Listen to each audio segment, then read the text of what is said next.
Welcome to the Learning Leaders Spotlight, where we interview the learning leaders of today to help the learning leaders of tomorrow. I'm your guest host, Tracy D. Lofkin, and I'm a relationship manager with Training Pros, the sponsor of this podcast. Training Pros is a learning and development contract staffing company.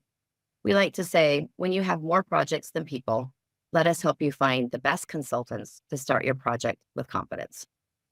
My guest today is a recent award-winning company and team that recently won the Best in Talent Development Award. I'd like to introduce you to Maryna Melnik with DataArt. Maryna, can you introduce yourself, please? Hi, everyone. So a few words then about myself. As you know, I'm currently leading the learning and development team at DataArt. It's a software engineering company, a global one.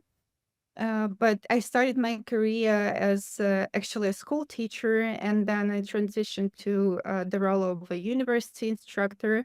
And from there, I transferred to the United Nations, where I managed educational and social projects. And then from the United Nations, I transferred to the corporate world to an IT company where I started as a head of a small e-learning team. And then we grew. And at the moment when I was leaving that company, we grew into a big content development competency center. And that was the moment when I received an invitation from DataArt to join the company and to establish an L&D department there, to lead it and to help business by harnessing, as we say, the power of learning. And as you can see, actually, as many colleagues in our field say, quite a few of us are accidental L&D professionals, or as we say, accidental instructional designers. So in my case, this is not true. This is not the case. It's a very deliberate, linear career development in L&D. And I think I was lucky to experience that in all three types of organizations, in the corporate world, in nonprofit, and in state. So this is a brief introduction. Wonderful. Thank you, Maryna. I love the harnessing the power. That is a great way to approach it, and to know that you were deliberately in this L&D, because a lot of folks do accidentally come into L&D. So again, how many years have you been in L&D? It's over 15 years already. It's hard to Yeah, that's believe. impressive. That's wonderful. Well, it's a lot of knowledge to bring to DataArt, and they're lucky to have you for sure. Tell me, can you share with us what about L&D first attracted you to this field? It's, I think it's my DNA and nature. I'm a crazy, in a good way, lifelong learner, literally.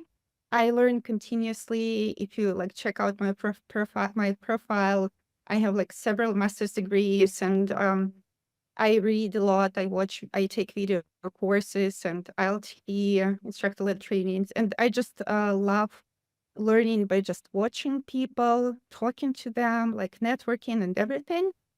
And I think that's how I ended up picking this career, subconsciously, probably. That's now, when I'm an experienced professional, I realize what led me to this career. And which makes me think, they say, make hobby your work, and then you will not have to work a day in your life. Actually, there is the opposite saying, like, if you make hobby your work, then you will be working 24/7. So I'm somewhere in between, because the first and the second option of the saying is true. I work all the time. It's my passion, it's my hobby, and it's my work. Yeah. Oh, I love that. And that is so true. When it's your passion and your hobby, you do end up working all the time. It feels like, but it doesn't really feel like work most of the time. Yeah, that's true. Yeah, Yeah. that's wonderful. And that's great that you have found that, and that you have that passion for it. It really shines through. And I followed some of your posts on LinkedIn, and you've got some great articles to contribute. And it's obvious that you definitely are a lifelong learner. So thank you for sharing that with us. Yeah, thank you. There's this, when I'm looking for new team members, one of the criteria that I share with the recruitment team, in addition to, the standard stuff, I'm saying, like, I want to see a sparkle in their eyes. I know it's just not something you you easily identify, but you during the interview you do see sparkles in people's eyes if it's their passion. Yeah. Yeah, you do. That's wonderful. Great. And that's definitely brings you joy. Yeah. So tell me, what are the most impactful changes you've seen in L&D in the last few years? Frankly speaking, I can't list many, but there is just one huge one that happened at the end of 2022, and this is obviously Gen AI wave and hype and everything. This is huge. And this is probably makes up for like all other relatively quiet years in L&D in terms of any huge impacts. And I network a lot and I talk a lot to my peer and L&D leaders from different companies across the globe, actually. And I ask them how they use AI now. And it looks like I get similar responses that for now, we a bit year and later after Gen AI disrupted the world, we learned to use it to automate our routine processes, to facilitate our internal L&D work in many different ways.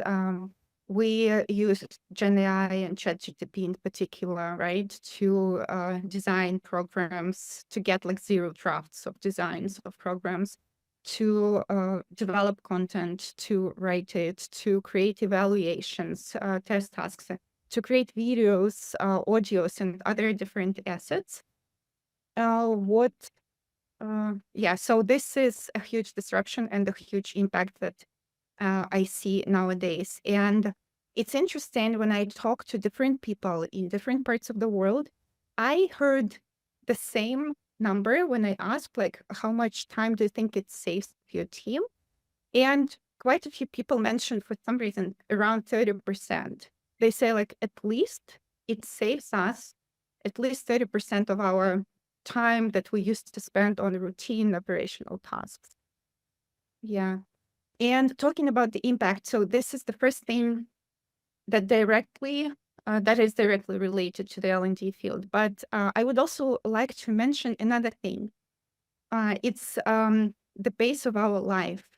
It's getting faster and faster. It's crazy how fast everything is. It appears, new technologies, new approaches, everything. I remember 5 years ago, I attended a conference and the CEO in his of some IT company, and the CEO in his opening speech, he said, like, we can't be killed by speed. We have to speed up. Pace and speed is everything. And then it seemed like the pace was fast. But oh dear, what's happening now? It's crazy. And of course, it impacts us a lot, the L&D professionals, especially in the corporate world.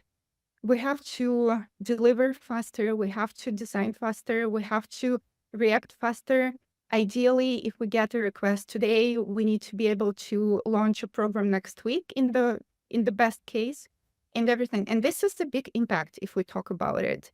And when I reflect about it, I can't get rid of this quote by Lewis Carroll in Alice in Wonderland, when remember this episode when they say, like, my dear, here you must run as fast as you can just to stay in place. And if you wish to go anywhere, you must run run twice as fast as that. That's what's happening. And it impacts us a lot. I love that quote, and that I have seen that some college level professors are adding AI into their teachings. And so I'm curious, have you seen the next generation, the next leaders that are coming in that you're interviewing? Do they have that experience already and use that in their work? Oh, definitely, definitely. I think it goes without even saying. Now, what a new requirement that I would like to see and put when I hire even like my team members, not talking about leaders, but instructional designers, L&D managers, any other roles of L&D. It's, as we say, hygienic minimum that you have to have. at probably at somewhat basic level, using for a limited number of tasks that I mentioned, like to create content, for instance, and some other quite simple things. But yes, this is the reality we live in now. Yes, for And yeah, sure.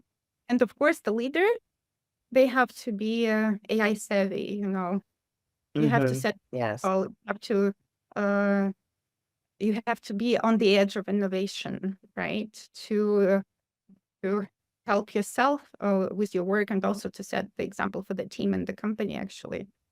agreed. So I assume then this next question ties into that. Where do you see the L&D space headed then in the next 5 to 10 years? Uh, this is a tricky question. I usually try to avoid because it's we quite a lot of colleagues share trends at the end of the year. We share trends for the next year or for the next several years. But in reality, if to be completely honest, we don't know. Those are assumptions. And then something happens like Gen AI, and it just turns everything upside down. And nobody, like a month before, nobody had even, foreseen that this would happen. We can try, and my assumptions and where we're heading in the next 5 to 10 years is definitely to continue my response to the previous question. Of course, AI, because there are for L&D there are two. Let's put it in general terms: two use cases. The first one for our own internal operational work. That's what we're quite good at right now. And the second phase that we are there, but at the very beginning, using AI in learning experiences and to enhance learning outcomes. We're experimenting. I see colleagues, we do it ourselves. Of course, we add AI assistants, coaches to our courses, but not enough time has passed. There's not enough research yet. And we're like cautiously experimenting. So the next 5, let's say 10 years, that's what we're going to do. We're going to get much better at that. We will be, I'm sure, using AI inside learning experience much more, hopefully effectively, and hopefully we'll see how it enhances learning. This is something we should will explore. The next thing, if to think about the next 5-10 years, is I would say nano learning as a trend. Everybody heard and knows about micro learning. I hear many people calling it a trend for years and years. And on the one hand, I don't think it's a trend anymore. It's a kind of a reality. But on the other hand, I think we haven't succeeded much at it, because what I see, and even in our team, right, it's so hard to use microlearning for many things. We still develop comprehensive long-term programs, and sometimes it's not possible to to teach some specific subjects in with a microlearning approach. But still, I think we could do better. And the irony is that we haven't got good enough at microlearning yet. But here is nano learning standing at the horizon and waving at us, saying like, guys, it's a new reality. I'm here already. So we had Instagram, for instance, with the videos, short. Now we have TikTok with even shorter videos. It's crazy, and it's very effective. And I see that it's going to be more and more of a trend at what we need. It's appearing now. Skills-based approach is here. It's been with us for a few years, but I think again we're not there yet completely. We still, as talent development professionals, we still work with our stakeholders hiring managers, explaining what it means and what the benefits are. And I think that's what's going to take us a few more years to become skills-based as opposed to more traditional approaches. Hmm. So, in summary, nano learning, the AI, the evolution of AI, nano learning, and skills-based approach are those three key areas. I would also actually add well-being and belonging topics gaining more importance. Mhm. Because again, this is our heritage from the pandemic, I think. So the first consequence of pandemic was our um, urgent need to learn to work in hybrid teams, in remote teams. This is something that we more or less relatively succeeded at. But the next phase, like more delayed consequence of pandemic, is this well-being, belonging, sense of belonging topics that are becoming more and more important for the companies, and I see them facing these challenges as well. Yeah, yeah, I agree. I think there's a lot more focus on that now, which is only going to continue. Yeah, yeah, yeah. Well, here's kind of a fun question then, leading into if you had 10 times your current budget, where would you spend it based upon some of the predictions and things that you've talked about? Yeah, that's an amazing question. You know, make people smile. You kind of close your eyes and daydream. What would you do with such a much bigger budget? The first thing that comes on my mind, surprisingly, is the team building for my team. This is the very first thing I would do, honestly, because with this economic recession and especially, you know, uneasy economic times for IT companies, IT industry, we have to cut sort of non-vital expenses. And now, and usually in such cases, team building is the first thing that gets crossed out from your budget. And I think this is a shame because we all know how important it is to get connected, to see each other offline. We definitely have, you know, online get-togethers, so online team buildings, but it's still not the same. Let's be honest. So this is the very first thing I would do. I would have our team buildings regularly, bringing everybody to some place and spending time together. Because, for instance, my team is like dispersed across Europe and Asia, and that would be great, and of course benefit the quality of our work definitely. The next thing is quite expected. I think many L&D leaders would answer the same way. I would expand my team. I would, you know, hire more people to implement the projects there in our backlog, as we say, in the pipeline. And, you know, you never have enough resources to do that. So I would expand my team, hiring more senior L&D professionals who could drive those initiatives. Next, I would continue investing in ed tech, education technology.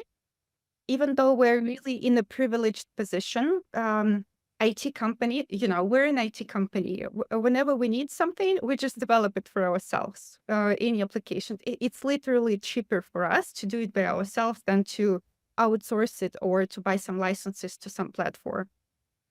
So we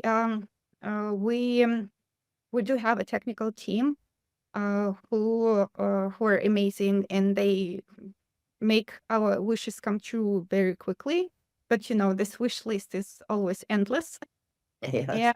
And we would probably expand our ed tech team, who would deliver more features to automate our like routine processes, and which would increase our effectiveness. Then I would recognize L&D contributors more. I would use this budget. We do our best, just like everybody.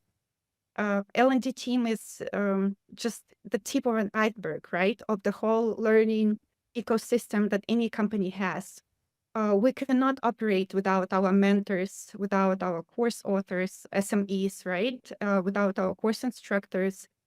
Our soft skills trainers are actually our colleagues, for whom it's just, it's their passion.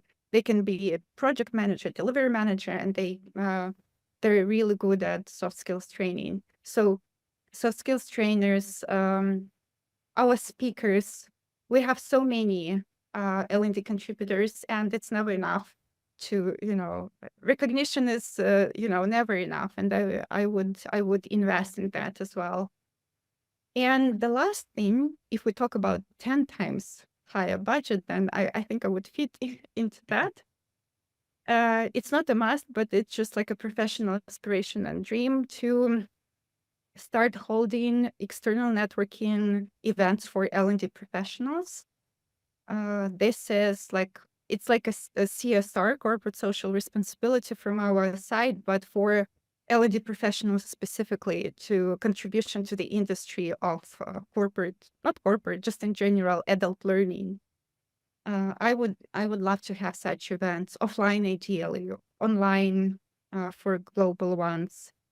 It's such a great chance to meet people, to network, to learn from each other, to contribute to the development of our sphere, of our adult learning profession.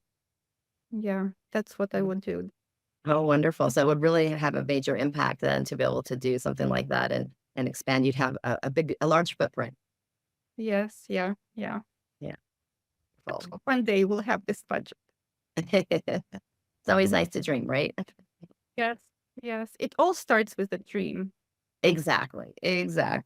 I agree. So in that, let's kind of shift the direction a little bit.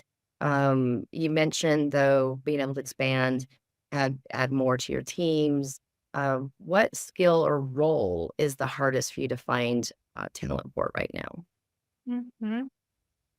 It's not just now, it's been always like this. I don't know about other L&D leaders. For me, it's such a pain to find a senior instructional designer, a T-shaped instructional designer. There are many roles that we have in L&D, right? There are LMS administrators. No educational institutions prepare such people, but you can just hire a smart, a smart team member and train them relatively quickly to be able to operate your LMS. Or L&D managers. Those are people who basically coordinate lots of things with like L&D background and knowledge. Those are basically project managers. You can also find them in the market relatively quickly, easy. Just help them if they don't have this relevant L&D background, and you just, as you go, you onboard them, you educate them a little bit, and this is also fine. But instructional design, this is something you cannot teach quickly, and it requires certain skills. And also for my team, when you have a relatively small team, you have to have a T-shaped specialists usually. So our instructional designers, they do a little bit of project management, a little bit of communication, a little bit of digital asset development, like creating videos and so on, and writing text and designing learning experience in general. So they like as we say, one-man band. And it's super hard to find them. It takes me like up to 6 months to find such people. And usually I end up hiring someone with somewhat relative background and skills, but still I always like train them quite more. I invest a lot during their first months in the company. We even have our internal instruction design mentoring program for that. We ended up in one. Yeah, when we realize that we do the same things every day, then it makes sense to structurize it and use it. That's good. That's probably something that becomes more of a part of your onboarding and gets them up to speed faster, and you can, yeah.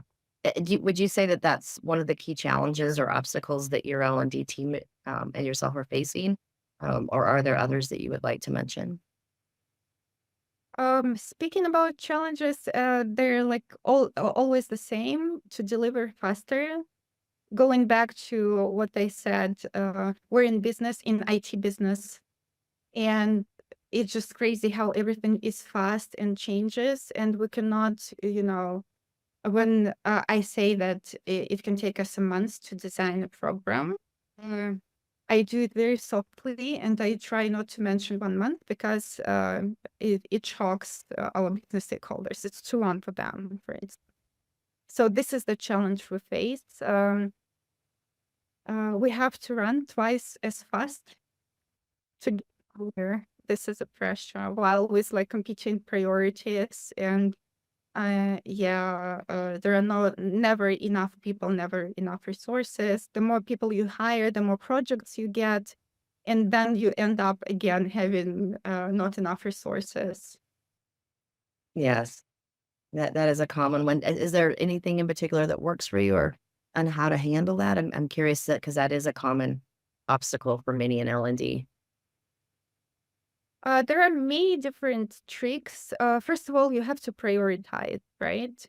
As L&D leader, you have to actually sit down and you have to say no to some requests when you realize that it's nice to have, but we just don't have a capacity for that. Or so the first thing is to prioritize. The second, to say no. The third is we try to, as this story about the fisherman and the fishing pole, when instead of giving a fish, you give a fishing pole and you teach those people to fish. That's what we do with our experts when we realize that this is not a high business priority, but we would like to help colleagues. Then we equip them with all the necessary knowledge tools. We have a series of guides, how to structure a course, how to create something, what it should consist of. We give them access to our authoring tools, for instance. We onboard them. We support them on the way, but the majority of work they do by themselves, yeah, if they're okay with that. And this also works. Wonderful. Those are all very helpful tips, and that's one of the great things of talking to a great leader like you is being able to understand how you cope with a lot of these challenges that many others do. So thank you for sharing that. Yeah, my pleasure. I hope this helps to other people Yes. in this. We're all in the same boat, really. When, by the way, I was at the ATD conference recently, right? This is one of the like huge conferences in at the learning talent development world, and I attended a community meetup of L&D leaders. Basically, there was no agenda. We were just sharing our pains and asking how others deal with it and solve them. And it was such a therapeutic session for me, like a psychotherapy, because you see people from all over the world, from different industries, but they face basically actually the same thing that you are struggling with. And this is important, first of all, to know this, that you are not alone. And this is great when you can learn how other people, solve something. Sometimes you hear the same things you do, and you're like, okay, I'm aligned, that's cool. Or sometimes you hear quite new and insightful things. And then you go back and you implement it in your work. Yeah. So I hope that helps. Yeah, my insights. Yes, yes, and, being able to attend conferences like that and have those therapeutic type of sessions, those networking and sessions with others, I think that really is very helpful for many and how we all learn from each other. And in addition to these types of podcasts, which are helpful as well. So speaking of podcasts, and I know you're an avid reader, an avid poster, you're very involved. Come all the way to the States for the ATD conference. What is your favorite source for industry news and information?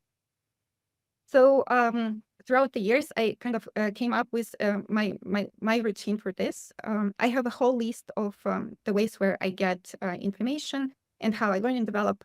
And it's interesting that within like last 2 years, I get this question once in a while. So I actually have a prepared list of resources already because I had to describe it and had these conversations quite a few times. Mhm. And yeah, number one on my list is actually networking. And the thing I came up with is breakfasts with my peer L&T leaders, offline, and breakfasts, because in the evening we also have our families, and we work a lot. We realize we don't spend enough time with our kids and family. So breakfast is just like a little bit of your personal time and little the first morning hour of your work time. So we realized that this works for us, and it's been like the most amazing experience for me so far. When we get together, we discuss the books we read, the articles we read, and we recommend them to each other. The webinars we attended and the ones which are worth attending, and we share that information. The vendor companies we work with, we recommend them to each other. It's just like, the word of mouth and many more things. And the most precious thing is because it's usually me and someone else, just two of us, we share our failures, we share our challenges and pains in a very safe atmosphere, and it helps a lot. So ideally, it's just as I call them, L&D breakfasts offline. But there are quite a few colleagues, who are far away, who are in different countries. Then we have virtual coffee. It's a very simple experience. It's not that as much fun as a real breakfast, but still, the purpose of learning from each other, it works quite well. So this is number one recommendation. And when I shared that actually with people, I got a comment that, it's networking. You have to have a skill and an opportunity. And I agree with that.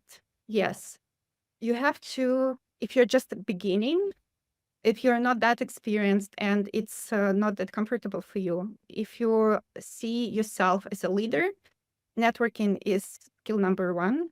And you have to step out of your comfort zone, and you need to start talking to people, communicating, sharing experiences, and learning from them. So yeah, it's an effort, especially at the beginning. Yeah, especially if you don't have that much experience. But everything comes with time and practice. I highly recommend this approach. And my next source that I usually recommend and share and how I learn, it's LinkedIn, actually. I love this social network a lot. As you mentioned, Tracy, I post a lot. This is the only social network I'm in. There are different attitudes to it. I heard people criticizing that, people post just to boast. But, people do it in all social networks. You can just ignore that and keep it through and don't pay attention, because the rest is quite precious. It's amazing how much information you can get just scrolling LinkedIn feed if you follow the right people and the right companies. So I follow consulting and talent development organizations. They are like ATD, HBR, the Learning Guild, big learning providers like Udemy, Coursera, consulting companies like McKinsey, the George Person Company, and so on. And you just scroll down and you see summaries of reports. And then here you go. You don't even need to read the report. You have those bullet points, and it might be enough for you. And different research and trends. Some people share their case studies and everything. So it's amazing. I love it, and I learned a lot from there. The next thing is as a source of industry information and knowledge is actually free webinars and podcasts like this one, really, right? They're free. They're so informative, and you just can listen to even webinars. You can honestly, I don't usually watch webinars. I listen to them as podcasts as well, because you're always on the go. There's never enough time.